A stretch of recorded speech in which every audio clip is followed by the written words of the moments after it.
Tapi bapak ibu yang mau i'tikaf besok. Tapi di beberapa kota Pak Ustadz ada i'tikafnya, masuknya jam 1 malam, keluarnya menjelang sahur. Itu namanya i'tikaf Batman. I'tikaf kalong. Di Pekanbaru ada pula i'tikaf pakai pembawa acara, pakai protokol.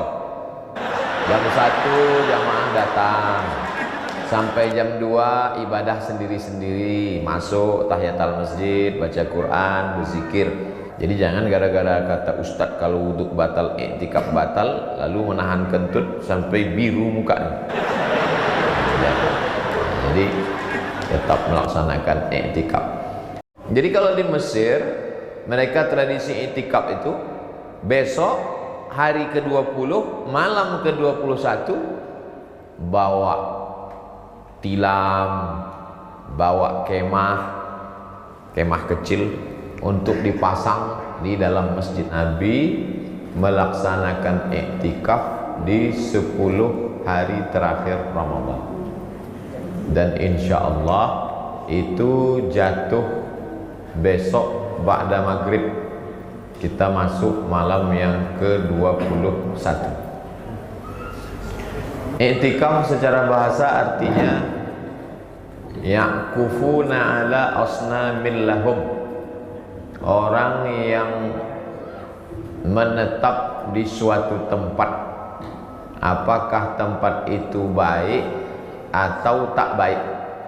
Contohnya dalam ayat ini ya'kufuna ala asnamin lahum, mereka menetap di tempat berhala.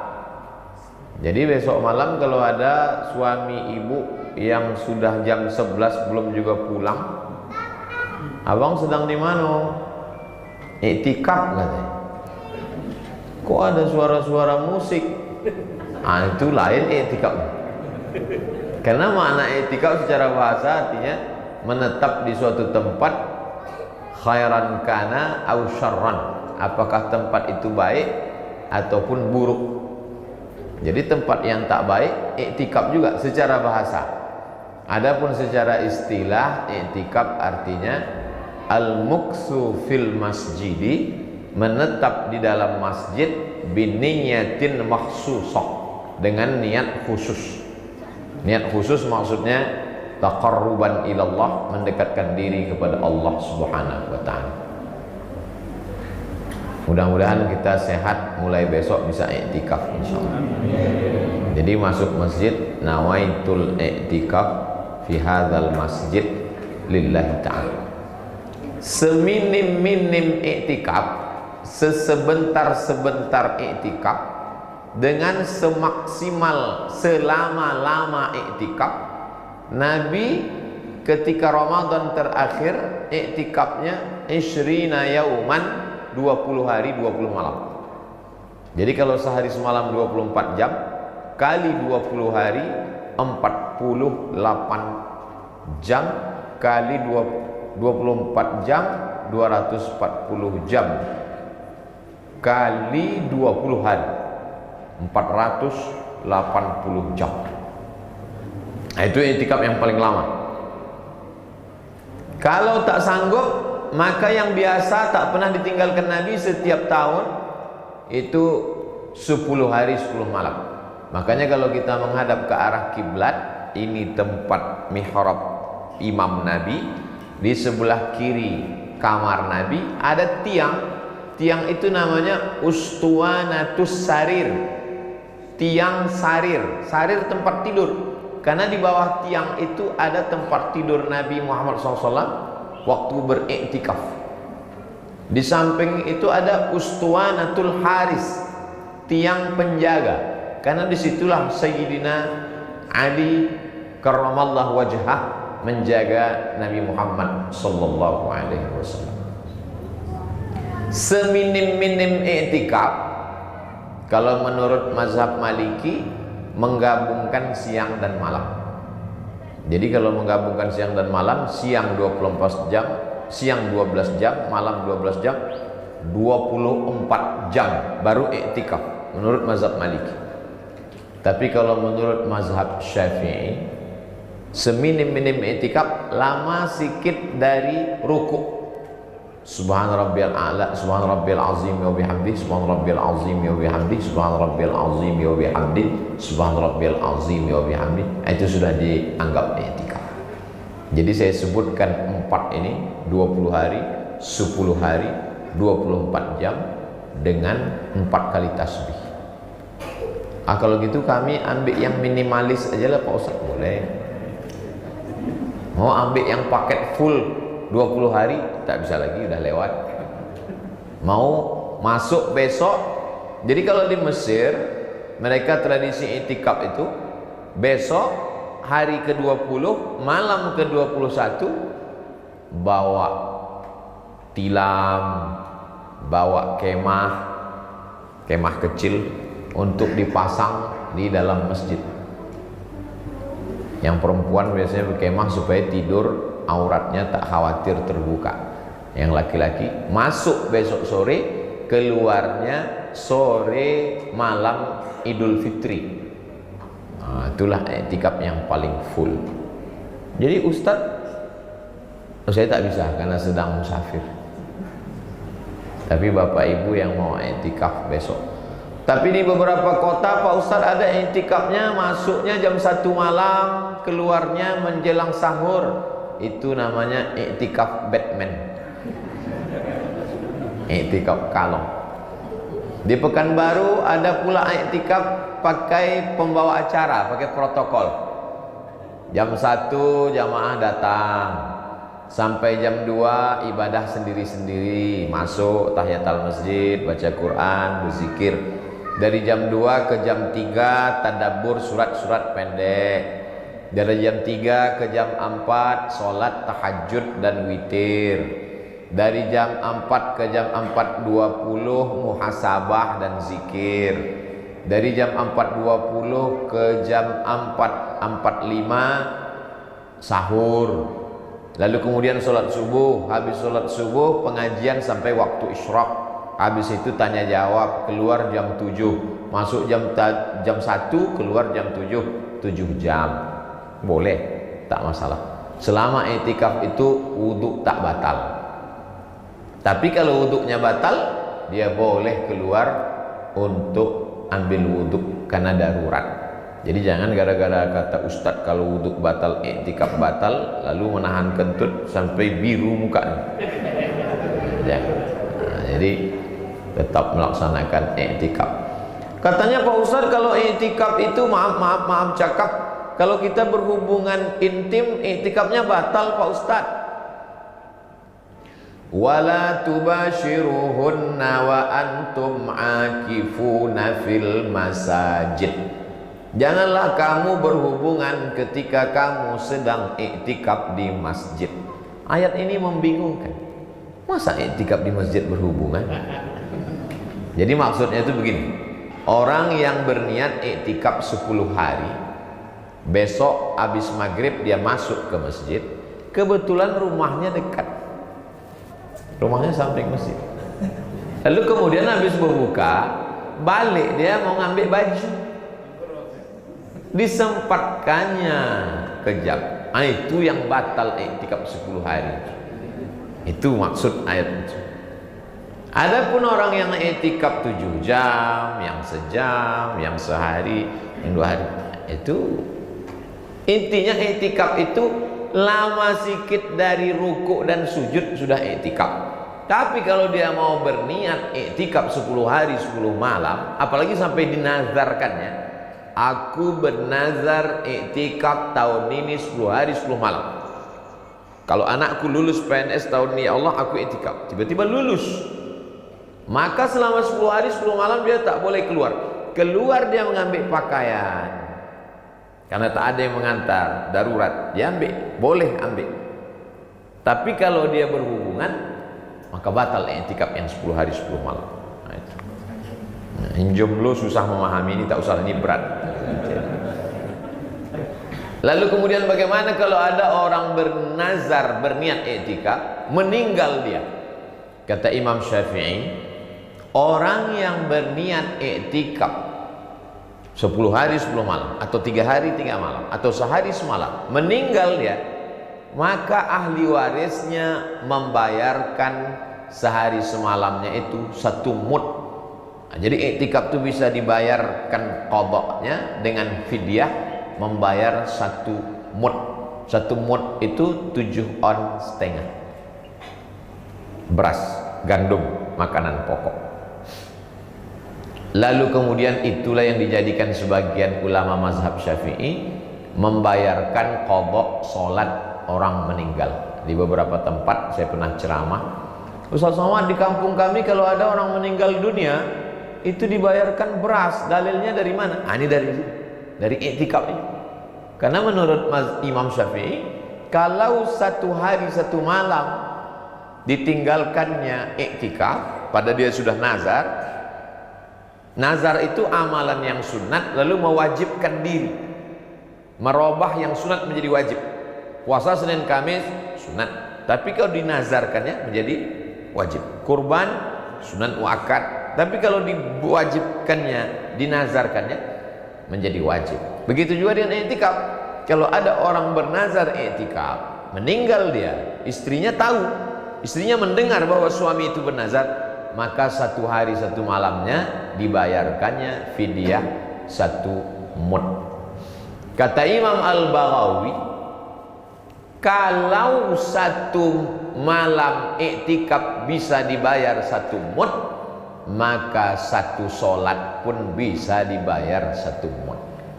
Itu asal muasal, diceritakan oleh Imam An-Nawawi dalam kitab Majmu' Syarah Muhazzab. Jadi ceritanya panjang, dari iktikaf, ijtihad Imam Syafi'i, dikutip oleh Imam Al-Baghawi, lalu kemudian diceritakan Imam An-Nawawi dalam kitab Majmu' Syarah Muhazzab. Jadi kalau ada orang di kampung kita, biasanya di negeri-negeri Melayu, ada orang meninggal, dibayarkan 1 solat 1 mud, saya tidak melarang. Tapi kalau ada orang membuat, dalilnya dalam mazhab Syafi'i ada. Tapi keluarga saya waktu membuat, ada keluarga meninggal, Mat, kata dia, ini keluarga kita meninggal, apa perlu kita bayarkan sholatnya pakai beras? Saya bilang tak usah. Kenapa begitu? Khawatir nanti anak-anak muda ini tak sholat, ditumpuknya persiapan beras. Asal kau tak sembahyang, beras dah siap. Tapi cerita fidyah sholat itu ada dalam mazhab Syafi'i dari iktikaf. Makanya pembahasan kita iktikaf, tapi dia menjalar ke sholat, karena di situ dasar pengambilannya. Nah, apa saja yang dilakukan selama iktikaf itu? Iktikaf itu sebenarnya tazkiyatun nafs, pensucian jiwa. Selama ini mau merenung dosa berapa banyak, tak sempat. Jam 2 malam kita bangun, mau muhasabah diri, mau merenung sejenak, dosaku berapa banyak. Jam 2 malam nih sunyi, gol. Tak bisa lagi, hampir tak ada sunyinya dunia. Makanya selama iktikaf itu handphone, karena kalau kita tetap di dalam masjid iktikaf, tapi kemudian kita tetap juga menerima WhatsApp, update status, menengok komen, maka sesungguhnya badan kita saja yang di dalam masjid, tapi kita tidak iktikaf. Nah, jadi selama iktikaf itu besok, mulai besok itu kalau bisa handphonenya ditinggalkan di rumah. Iktikaf ini pembekalan untuk iktikaf besok. Walaupun nampaknya kita di masjid apa namanya? Nur Hayuna. Tapi bekal iktikaf ini akan diupload untuk supaya bekal besok malam, supaya semua umat Islam yang mau iktikaf sudah siap-siap. Nabi SAW pergi ke dinding. Jadi dinding Masjid Nabawi itu langsung kamar Nabi. Dinding Masjid Nabawi itu langsung kamar Nabi. Jadi Nabi minta kepada Ummul Mukminin, Ibu Aisyah, minta ambilkan sisir. Lalu Aisyah menyisir rambut Nabi. Nabi menjulurkan kepalanya ke jendela. Itulah yang dijanjikan lagu, kan ada lagu Aisyah Ya. Kan ada diceritakan dalam lagu itu bahwa menyisir rambut Nabi kan. Itu cerita Aisyah menyisir rambut Nabi itu waktu sedang i'tikaf. Rambutnya dijulurkannya. Kenapa Nabi tak keluar? Kan bisa aja Nabi keluar masjid Nabi masuk kamar. Karena Nabi tak mau i'tikafnya batal. Karena kalau keluar hanya untuk menyisirkan rambut batal. Kenapa Ibu Aisyah tak masuk ke dalam masjid menyisirkan? Maaf cakap, dia sedang haid. Itulah dalil dalam mazhab Syafi'i tak boleh perempuan yang sedang halangan masuk ke dalam. Dalam hadis lain kata Nabi, nawilinil khumrah, wahai Aisyah, tolong engkau ulurkan kain. Kata Aisyah, aku sedang halangan ya Rasulullah. Cuman aku masuk masjid. Kata Nabi, maaf cakap, tanganmu kan tak haid. Tangannya diulurkannya dari jendela ke dalam. Jadi kalau ada ibu-ibu masuk ke dalam, suaminya i'tikaf dalam, suami istrinya haid, ulurkan kepadaku nasi biryani, mau buka puasa. Kata istrinya, cuman aku mau masuk bang, aku sedang halangan. Tangan kau kan tak haid. Nah, masukkanlah ke dalam. Jadi suatu ketika ada seorang perempuan mau bertanya, apakah perempuan yang maaf cakap sedang haid boleh memandikan jenazah? Datanglah dia bertanya kepada ahli hadis.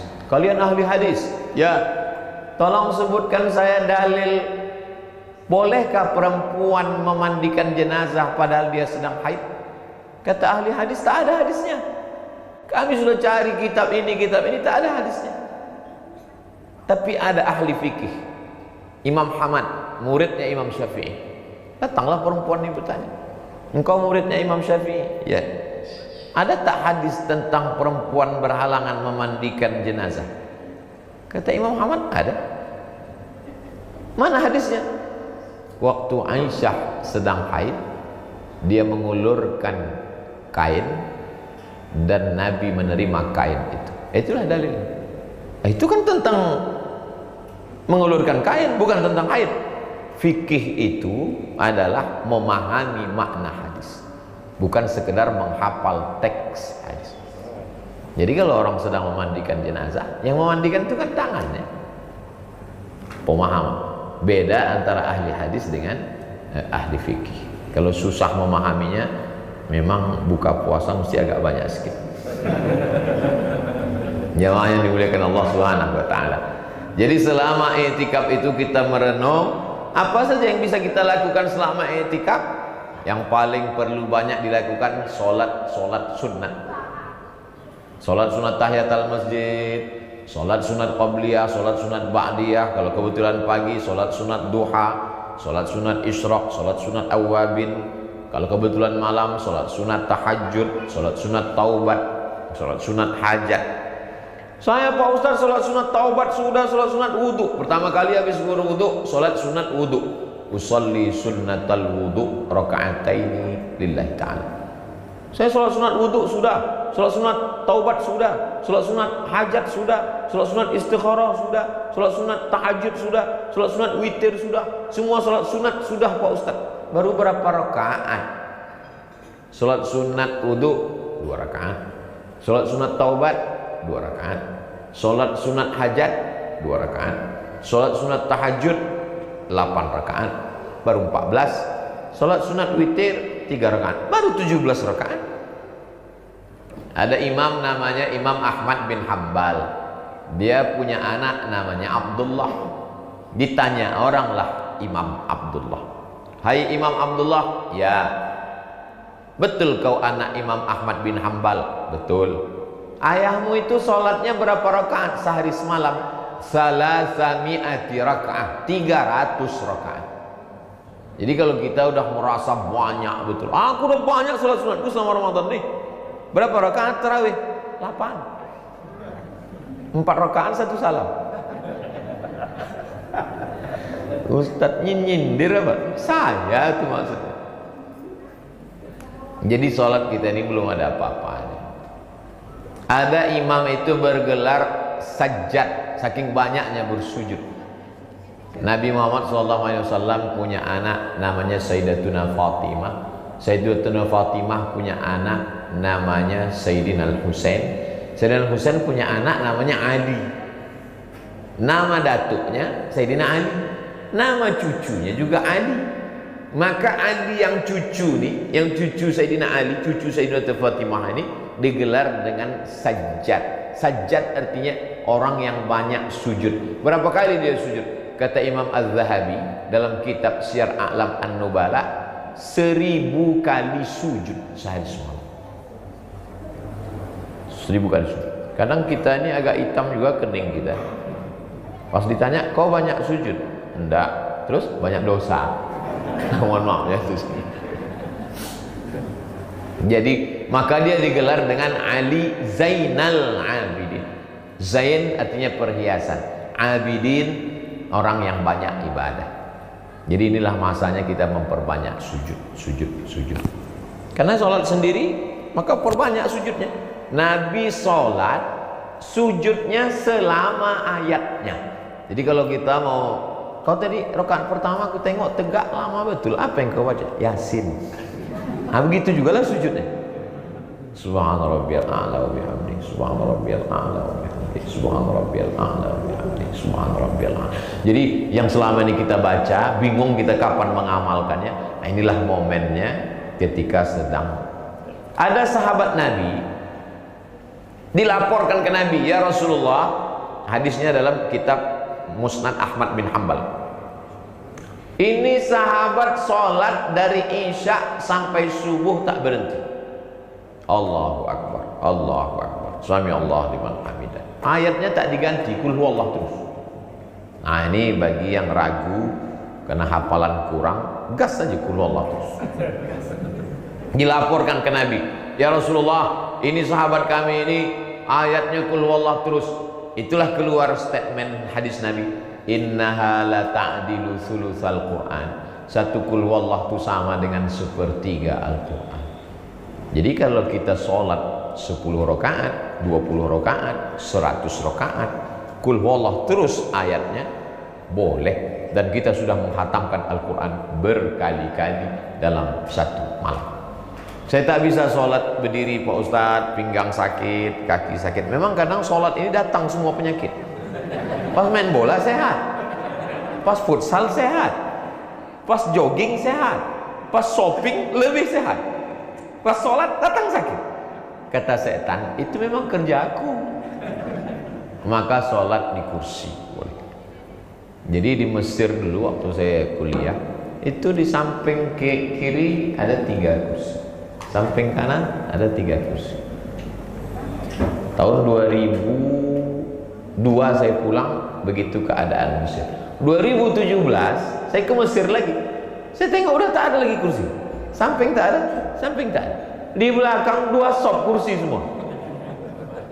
Jadi rupanya makin banyak yang sakit pinggang, makin banyak, jadi tak buat lagi di samping, di belakang dikhususkan.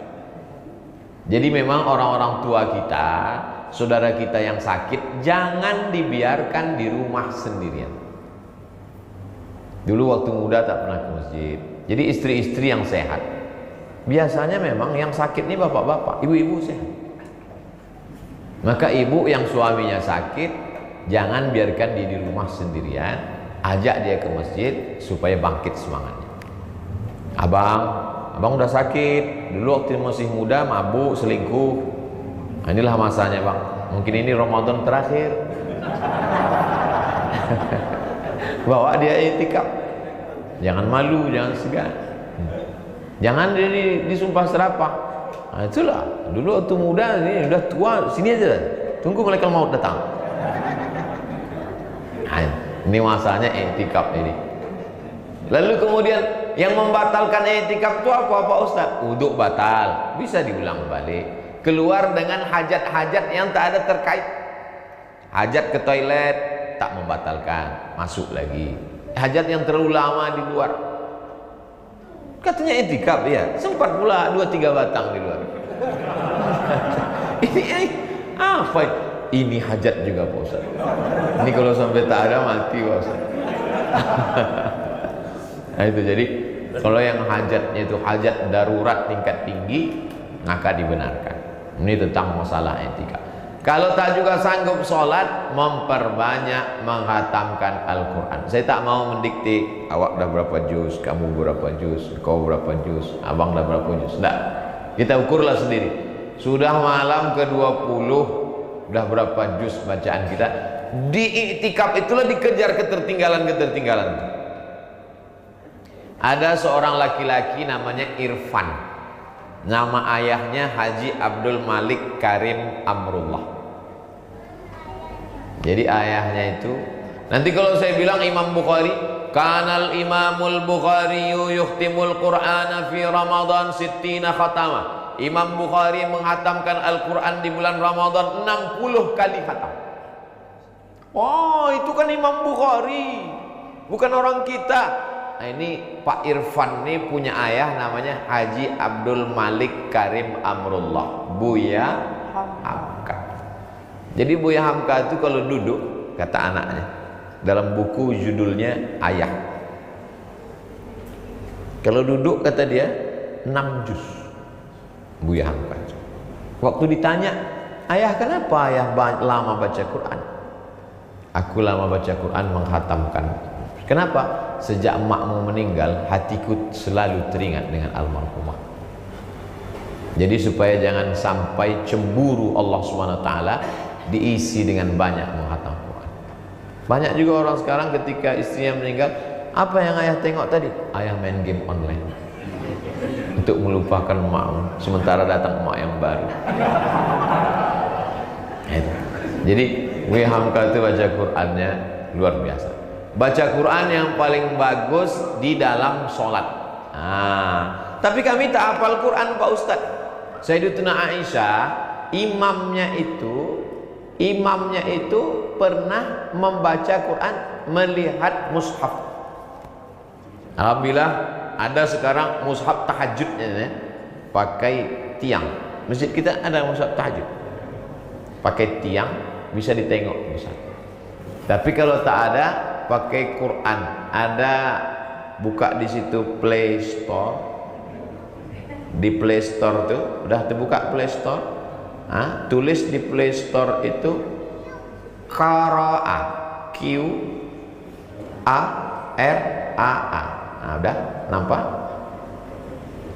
Habis pula signal. Habis signal apa sampai dipakai.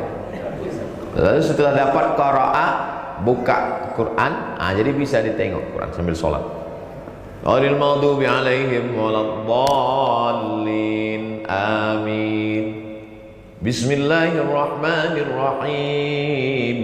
Ya ayyuhalladzina amanu kutiba alaikumusshiyam. Satu halaman, satu rakaat. Jadi kalau 20 halaman, 20 rakaat, satu juz. Hanya saja kalau kita nengok mushaf itu, kalau bisa teleponnya signalnya dimatikan, karena kalau hidup nanti masuk. Ustaz sholat, sedang sholat Ustaz. Jadi kita khatamkan Al-Quran di dalam sholat maupun di luar sholat. Kalau orang tua sudah meninggal, Allahumma ausil thawaba ma qara'tuhu, sampaikanlah pahala bacaanku. Aku baca Quran tak sanggup lagi Pak Ustaz, atau belum bisa baca Quran, atau tak sanggup baca Quran, atau sakit mata. Alternatif yang terakhir, paling tinggi sholat sunat, nomor 2 baca Quran, paling bawah pejamkan mata, zikir, istighfar 100 kali, subhanallah bihamdihi subhanallahul azim 100 kali, sholawat 100 kali, la ilaha illallah 100 kali, 10 kali putaran tasbih itu ujungnya ada 10, 100 kali 10, 1000 kali la ilaha illallah, la ilaha illallah, la ilaha illallah, la ilaha illallah, la ilaha illallah. Memperbanyak istighfar. Man lazimal istighfar, siapa yang membanyak istighfar, ja'alallahu lahu min kulli dhiqin makhraja, segala kesempitannya diberikan solusi. Wa min kulli hammin faraja, segala kesulitan kesusahan hidup diberikan kelapangan. Wa razaqahu min haitsu la yahtasib, diberi jalan yang tak disangka-sangka, dijadikan rezeki yang tak disangka-sangka. Allahumma salli ala sayyidina Muhammad wa ala ali sayyidina Muhammad. Allahumma salli ala sayyidina Muhammad wa ala ali sayyidina Muhammad. Allahumma salli ala sayyidina Muhammad wa ala ali sayyidina Muhammad. Tak bisa sholat tegak lama, duduk. Tak bisa duduk, baca Quran. Baca Quran pun tak bisa, zikir. Zikir pun tak bisa. Ada jenazah lewat, ikut.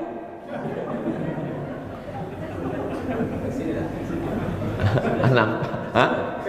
Sebelah. Nampak jenazah lewat, permisi sama keluarganya. Pak, boleh saya ikut? Boleh, ikut.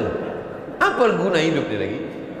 Disampaikan ke bulan Ramadan, hidup di 10 hari terakhir Ramadan, isilah.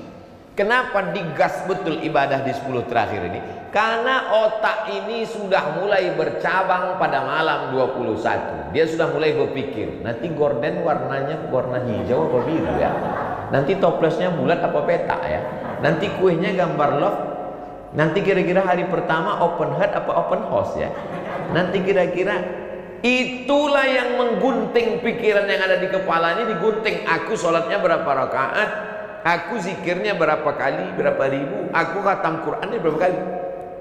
Karena kalau tidak ini akan terus mengajak mau pergi ke mall, mau shopping, mau beli baru, ini. Nanti kira-kira kalau aku pakai baju warna hijau, jangan-jangan bertamu rupanya gorden tuan rumah hijau pula, sama. Masa tahun lalu warna pink, tahun ini warna apa? Ini kepala ini mesti dipotong, pikiran-pikiran itu mesti. Saya terus terang sampai sekarang tak ada terpikir saya nanti pakai Idul Fitri pakai baju warna apa ya? Karena selalu saya pakai baju putih. Selalu pakai baju putih supaya orang tak tahu bahwa kita tak ganti baju. Ceramah tausiah saya banyak. Kalau pakai baju warna itu dijamin hadiah. Warna aslinya baju putih. Nah, jadi itulah tujuannya. Lalu kemudian habislah iktikaf itu pada sore pas bertakbir. Ada dua pendapat. Pertama, sore pas bertakbir malam Idul Fitri, atau besok habis sholat subuh malam Idul Fitri pun masih tetap Allahu Akbar, Allahu Akbar, Allahu Akbar, la ilaha illallah, wallahu akbar, Allahu Akbar, walillahil hamd. Menetes air mata waktu di masjid. Kau nangis kenapa? Mengenang dosa, tak bisa balik. Kenapa tak balik? Belum vaksin. Belum booster. Nah, jadi bagaimana malam-malam jadikan Ramadan ini Ramadan yang terakhir.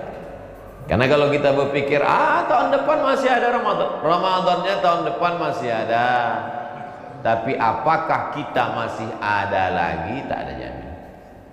Ustaz Tengku Zulkarnain sehat, berkeliling, tiba-tiba meninggal. Ustaz Mahir Tuwaidiri sehat, meninggal. Sahabat-sahabat guru. Jadi jadikan seakan-akan ini Ramadan terakhir. Makanya Nabi kalau sholat, sallu sholatal muwaddi', jadikan sholatmu seakan-akan sholat terakhir. Saya selalu ceramah seakan-akan ini adalah ceramah yang terakhir. Kata Habib Mahdi, 30 menit sudah lewat 35 menit. Kita sudah outside. Tapi rasanya sudah saya sampaikan tentang iktikaf dari A sampai Z. Tentu saja banyak kekurangannya. Mudah-mudahan sebagai bekal besok malam iktikaf sudah cukup insyaallah. Bagaimana? Siap iktikaf? Dari bunyinya macam tak siap. Terima kasih segala perhatian. Mohon maaf segala kesilapan dan kekhilapan. Judul videonya persiapan iktikaf 10 hari terakhir malam Ramadan. Ustaz Abdul Samad, seorang ulama yang terkenal di Indonesia yang sering memberikan ceramah. Dalam hal ini beliau memberikan salah satu ceramah beliau yang sangat dinanti, yakni pada momen-momen ini, yakni mengenai iktikaf di 10 hari bulan Ramadan yang diadakan untuk meraih salah satunya mendapatkan malam Lailatul Qadar, di mana malam itu lebih baik dari malam 1000 bulan, di mana doa-doa akan dikabulkan, amal ibadah dilipat gandakan, Nah, dalam ceramah itu Ustaz Abdul Somad menjelaskan betapa pentingnya memanfaatkan 10 hari terakhir dalam bulan Ramadan, memperbanyak ibadah dan doa. Iktikaf menurut Ustaz Abdul Somad adalah amalan yang sangat dianjurkan Rasulullah SAW, terutama di 10 malam terakhir bulan Ramadan. Iktikaf dilakukan dengan berdiam diri di masjid dan niat fokus untuk beribadah mendekatkan diri kepada Allah Subhanahu wa taala. Sahabat mengingatkan bahwa Islam bahwa ini adalah kesempatan yang sangat berharga, karena siapa tahu di malam-malam itu terdapat malam Lailatul Qadar yang sangat dinanti-nanti. Dalam ceramahnya Ustaz Usama juga mengajak jamaah untuk memperbaiki kualitas ibadah selama iktikaf, bukan sekadar memperbanyak ibadah lahiriah seperti salat, tapi juga memperdalam zikir, doa dan tabur. Mendalami Al-Quran, beliau menekankan bahwa ibadah di malam-malam terakhir bulan Ramadan harus dilakukan dengan penuh kekhusyuan tanpa terganggu oleh duniawi atau hal-hal yang tidak bermanfaat. Hal ini adalah waktu yang merasakan untuk mendapatkan diri kepada Allah Subhanahu wa taala. Nah, tidak hanya itu, satu sama juga mengingatkan pentingnya niat yang tulus dalam beriktikaf. Niat yang benar dalam kunci utama adalah untuk meraih keberkahan dalam ibadah. Bila mendorong jamaah untuk terus meneruskan niat mereka dalam semata-mata mendapatkan ridhanya Allah, agar iktikaf yang dilakukan menjadi rutinitas memberikan dampak spiritual. Tidak hanya rutinitas, tapi memberikan dampak spiritual yang mendalam dalam iktikaf setiap titik dilalui. Akhirnya Ustaz Somad juga menutup ceramahnya dengan harapan agar seluruh Islam bisa beriktikaf di 10 hari bulan Ramadan untuk menggapai ridha Allah Subhanahu wa taala melalui mendapatkan malam Lailatul Qadar. Mudah-mudahan manfaatnya. Terima kasih. Assalamualaikum warahmatullahi wabarakatuh.